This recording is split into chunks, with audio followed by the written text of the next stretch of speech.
네, Q&A 세션 시작하겠습니다. 사전에 저희가 오늘 웨비나 준비를 하면서 정말 많은 분들이 질문을 주셨습니다.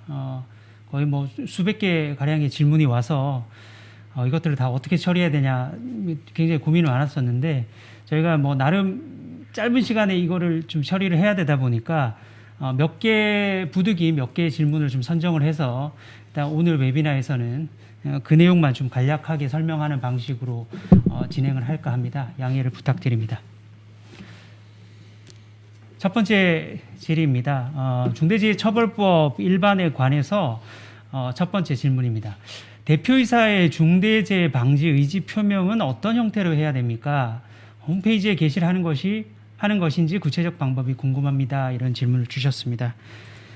중대재해처벌법 시행령에서 방침과 목표를 마련하라고 하고 있고, 사실 이제 어떤 방식으로 이 표명을 해야 되는지에 대해서는 사실 뭐 규정이 되어 있지는 않습니다. 그렇기 때문에 적절한 방법으로 해야 되는 것인데, 사실 고용노동부의 뭐 가이드라인이라든지 저희가 이제 컨설팅 프로그램을 운영하면서 많이 권고를 드리는 부분은 결국은 이 방침과 목표를 법령에서 규정한 취지를 생각해 봐야 된다는 것이죠. 결국 이 방침과 목표라는 것은 결국은 특정 부서나 개인이 달성해야 되는 것은 아니거든요. 그러면은 결국은 모든 종사자들이 그러한 방침과 목표를 인지할 수 있는 가능성을 열어두어야 하기 때문에 그렇게 모든 구성원이 인지할 수 있는 방법으로 전달하는 것이 필요하다라고 이해를 하시면 될 것 같습니다. 그래서 뭐 가장 기본적으로는 사무실 곳곳에 이제 뭐 방침과 목표를 붙여 놓을 수 있고요. 휴게실 같은 데 붙일 수도 있고, 또 홈페이지 게시하는 부분은 아주 가장 기본적인 방법일 것 같습니다. 그리고 최근에 저희도 아이디어를 얻었었는데요. 어떤 모 건설 회사 같은 경우에는 이렇게 포켓북처럼 만들어서 거기서 이제 뭐 어떤 사고가 발생했을 때 어떤 식으로 대응을 해야 되는지에 대한 요령 같은 거라든지, 그리고 이제 접이식 포켓으로 만들어서 거기에 이제 방침 목표를 기재를 해서 프린팅을 해서 그거를 이제 개별 작업자들이 다 가지고 다니면서 늘 상시 볼 수 있도록 하는 그런 아이디어를 냈더라고요. 근데 저희 뭐 그건 굉장히 좋은 아이디어라고 생각을 했습니다. 결국 모든 종사자가 늘 상시적으로 접하고 리마인드 할 수 있는 그런 환경에 노출시키는 것이 필요하다라는 답변으로 가름하겠습니다. 두 번째 질의입니다. 산안법이 일부 적용되는 사업장의 경우에 전 근로자를 대상으로 산안법상 안전관리 체제를 구축해야만 하는지요? 라고 질문 주셨습니다.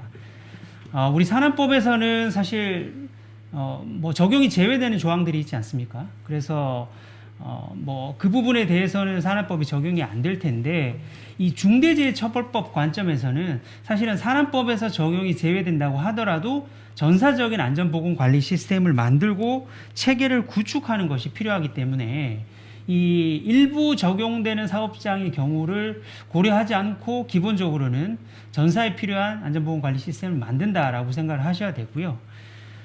더 나아가서 뭐 안전보건관계 법령상에서 산안법이 당연히 포함이 되기 때문에 그 산안법에서 적용이 제외되는 조항 같은 경우에는 기본적으로는 뭐 준수해야 될 의무에서는 좀 제외될 수는 있지만 시스템을 구축하는 관점에서는 전사를 기준으로 고려를 하시는 게 필요하다라고 답변 드릴 수 있겠습니다. 네, 다음 답변입니다. 개별 의무사항 관련해서 질문 주셨는데요. 화물 지입 차량의 기사, 보통 이제 개인 사업자들이 있죠. 화물 지입 차량 기사에 대한 중대재해처벌법상 주요 의무 적용이 가능한지, 그리고 개인 사업자 형태의 도급인에 대한 리스크 대비는 어떻게 하는 것이 현명한가요? 라는 질문을 주셨습니다. 사실 여기 짧은 시간 안에 답변 드리기는 굉장히 어려운 질문을 주셔서 어떻게 답변을 드려야 될까 좀 고민스러운데, 사실은 중대재해처벌법에서 보호되는 종사자의 범위에 도급 용역 위탁이 다 포함되지 않습니까? 그러면 이 화물 지입 차량 기사라는 분도 결국은 화물의 배송이라는 어떤 특정 어떤 업무 용역을 위탁받은 사람이기 때문에 기본적으로 중대재해처벌법에서 보호받아야 될 종사자의 범위에는 들어간다라고 일단 보셔야 될 것 같습니다. 근데 문제는 작업 자체가 사실은 이 집 차량 기사라는 것 때문에 사실은 뭐 우리가 실질적인 지배 운영 관리하는 범위를 벗어나는 경우가 많아서 크게 보면 2단계로 구분할 수 있을 것 같습니다. 첫 번째, 중대재해처벌법상 법의 적용을 받는 것이냐. 그리고 두 번째로는 책임 범위를 인정할 때 실질적인 지배 운영 관리의 책임을 우리가 지는 것이냐. 이렇게 두 개로 나눠 본다면 종사자의 범위에는 기본적으로 들어간다라고 보셔야 되고, 실질적인 지배 운영 관리를 만약에 우리가 컨트롤할 수 없는 영역에서 발생한 사고는 우리의 책임이 인정되기는 좀 어렵겠다. 이렇게 이해를 하셔야 될 것 같은데요. 뭐 그렇다고 하더라도 일단 이 원청 입장에서는 어떠한 안전보건 확보 의무를 이행하는 것이 필요할 텐데요. 가장 기본적으로 생각해 볼 수 있는 것이 종사자 의견 청취 같은 부분을 좀 진행할 수 있을 것 같습니다. 노동부에서도 사실 특수 고용직 근로자에 대해서는 의견 수렴 절차를 마련을 해서 필요한 안전보건 조치를 하라 이런 가이드라인을 내놓고 있는데요. 안전보건 협의체에 뭐 참여시키는 방법도 있을 수 있고 적절한 방법으로 이 사람들의 안전보건에 관한 의견들을 좀 청취하는 방법을 마련하고, 두 번째로는 안전보건 관리 비용을 지급하는 방법도 생각해 볼 수 있습니다. 특히 이 화물 지입 차량 기사들이 운행하는 데 필요한 안전 보호 장비라든지 아니면 화물을 뭐 이렇게 상하차하는 작업에서 필요한 안전 난간대를 설치하는 데 필요한 비용을 지급한다든지 이러한 부분들을 적절한 방법으로 도급인이 지급하는 방법을 통해서 안전보건 확보 의무를 이행할 수가 있을 것이고요. 또 하나, 만약에 원청 입장에서 일정한 안전보건에 관한 의무사항을 권고하고 준수하도록 요청을 함에도 불구하고 만약에 이행하지 않는 화물 지입 차량 기사가 있다면 뭐 일정한 페널티를 가한다든지 뭐 계약 해지를 한다든지 일정한 작업 차량에서 제외한다든지 뭐 이러한 내용들의 어떤 페널티를 하는 방법도 고려해 볼 수 있겠습니다. 다음으로 질문 넘어가겠습니다. 중대재해처벌법상의 위험성 평가는 정기 평가를 의미하는 것인가요? 예를 들어서 상반기에 산안법에 따른 정기 평가를 하고 하반기에 산재 사고가 발생해서 산재 사고가 발생한 라인에 대해서 수시 평가를 실시하면 위험성 평가 요건도 충족하는 것일까요? 라고 질문 주셨습니다.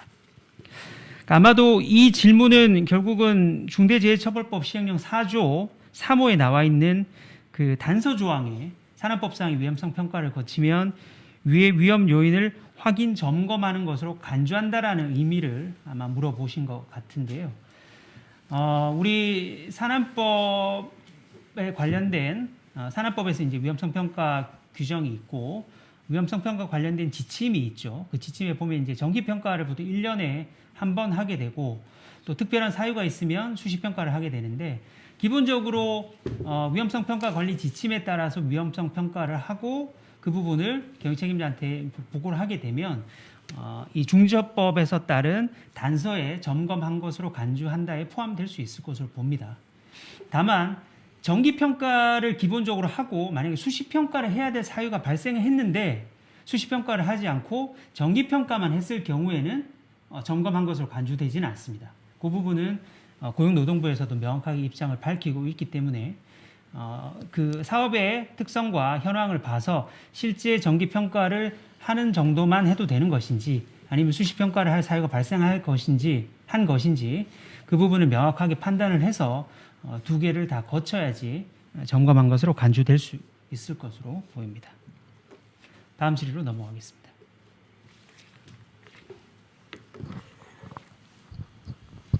예, 배지윤 변호사입니다.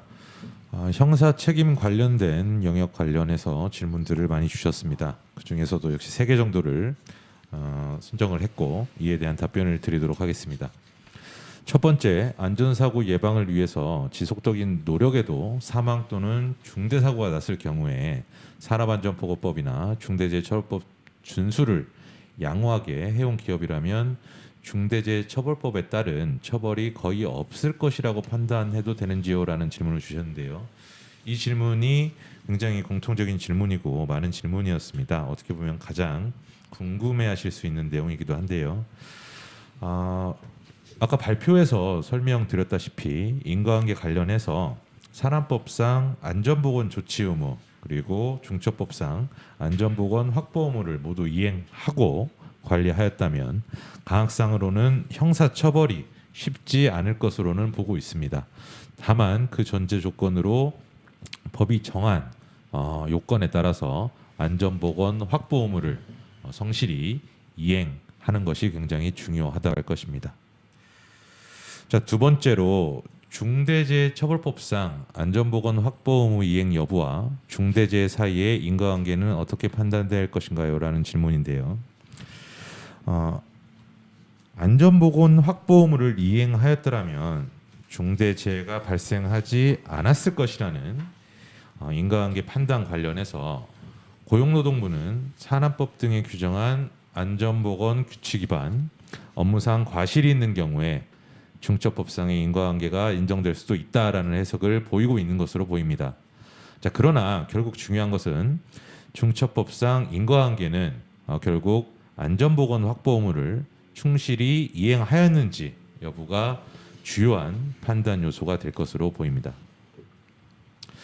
자, 다만 사회적 비난 대상이 되는 중대산업재해 사건의 경우에는 수사기관은 이론과는 달리 특히 중첩법 시행 초기에 사고 발생 자체만으로 인과관계를 인정하려는 경향이 높을 것으로 예상되기 때문에 이에 대한 대응 차원으로 법리상 안전보건 확보 의무를 적극 이행하였음을 주장할 필요가 있다고 보입니다. 자, 마지막으로 도급사업 중 수급인 근로자가 사망하였을 때 1차 수급사 경영책임자, 2차 원청 경영책임자로 수사 대상이 되는 것으로 이해하면 되는 것인지 동시에 수사 대상이 될 수 있는 것으로 이해하면 되는지에 대한 질문을 주셨습니다. 종래 산안법 수사의 경우에는 대체적으로 수급사 경영 책임자에 대한 수사가 진행되었고 원청 경영 책임자에 대해서는 입건도 하지 않고 수사를 진행하지 않는 경우가 대부분이었던 걸로 보입니다. 다만 중첩법 시행 이후에는 1차 수급사 그리고 원청 경영 책임자 등 모두에 대해서 수사가 진행될 가능성이 매우 높고 그 수사 대상 순서가 특별히 정해져 있다기보다는 그 고용노동부라든지 경찰의 초기 사고 원인 규명 내용에 따라서 일반적인 수사 절차상의 순서대로 진행될 가능성이 매우 높다라고 말씀드릴 수 있을 것 같습니다. 자, 형사 책임 관련 질문 답변을 마치고 다음 영역으로 답변 드리겠습니다.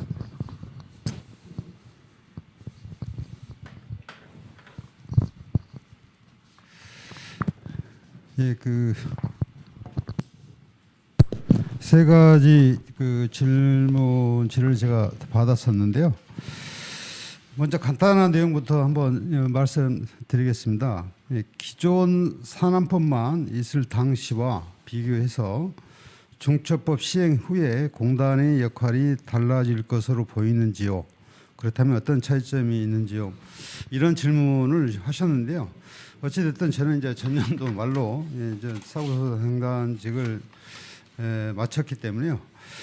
지금 제가 이제 같이 근무했던 직원들을 통해서 나눠본 바에 의하면 아직까지 뭐 특별히 어떻게 달라졌다는 얘기는 뭐 듣지를 못했습니다.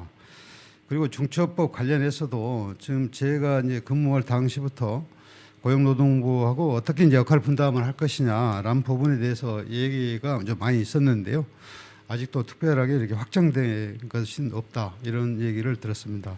다만 예전보다는 조사 속도가 굉장히 빨라지고 있다 이런 말씀을 들었어요. 그래서 아마도 이제 요즘 이제 중첩법 시행에 따라서 이제 사업장에서도 이제 변호사 로펌이나 이런 데가 이제 근접 어떤 변론을 이렇게 하는 실정이다 보니 어떤 목격자 이런 확보라든가 이런 어떤 과정에서 좀 어려움이 좀 있을 것으로 예상해서 이렇게 좀 서둘러서 좀 빨리 이렇게 진행되고 있는 게 아닌가라는 제 생각을 곁들여서 말씀드립니다.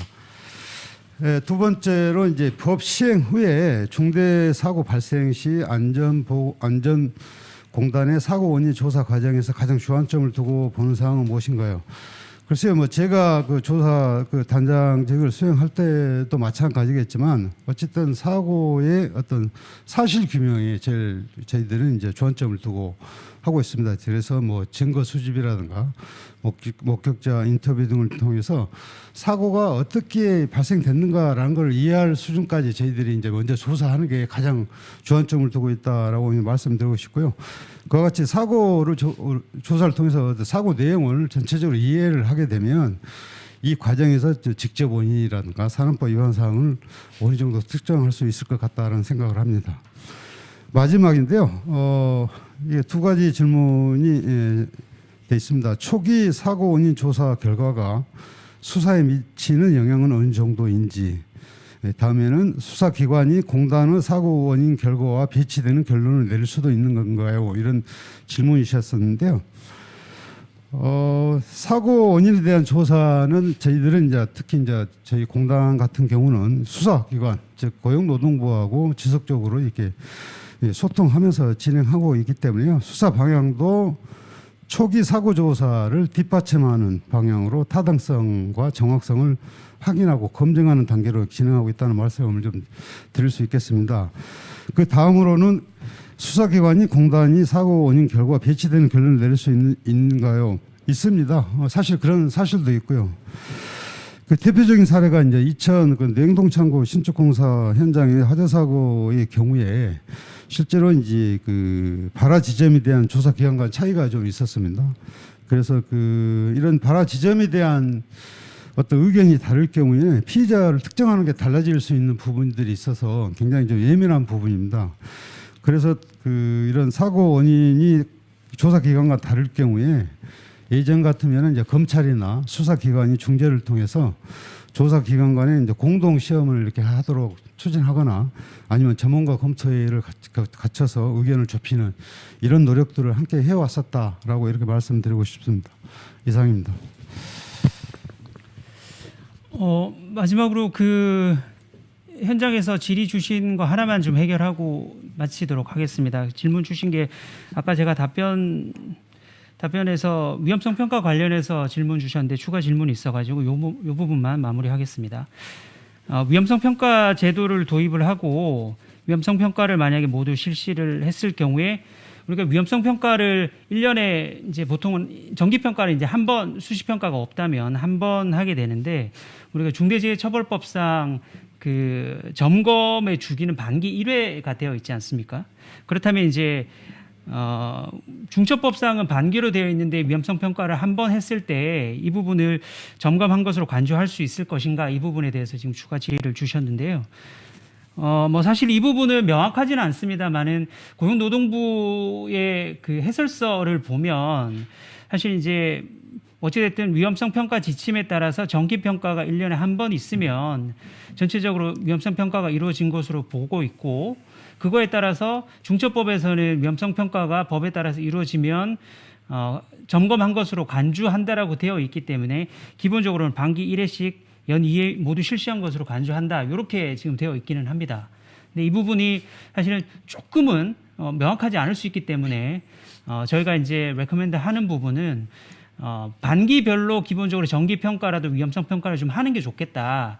그리고 수시 평가 사유가 사실은 뭐 조금씩 계속 발생할 수 있기 때문에 그 조금은 점검 주기를 자주 가져가면서 회사에서 필요한 다큐멘테이션을 만들어 놓고 중대재해 사고가 발생했을 때를 대비한 준비를 하는 게 좀 더 필요하지 않겠나라는 생각을 하고 있습니다.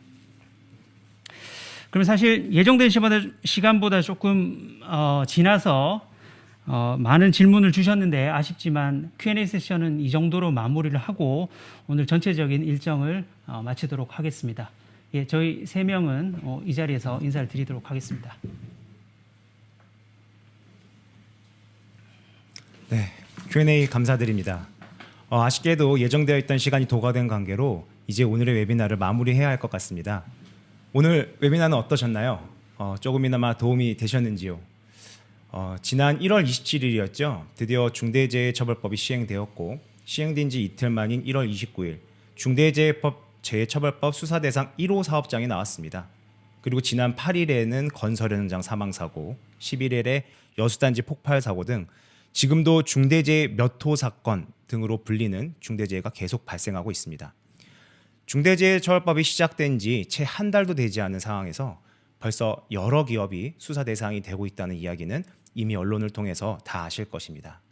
하지만 아직까지도 중대재해처벌법상 처벌 대상에 해당하는지, 재해 원인을 어떻게 조사하는지, 누가 경영 책임자인지, 안전보건관리 체계는 어떻게 평가하고 있는지 등 여러 논란이 계속 이어지고 있습니다. 그리고 아직 처벌 사례가 없어서 누가 어떤 처벌을 받게 될지조차 예측하기 쉽지는 않은 상황입니다.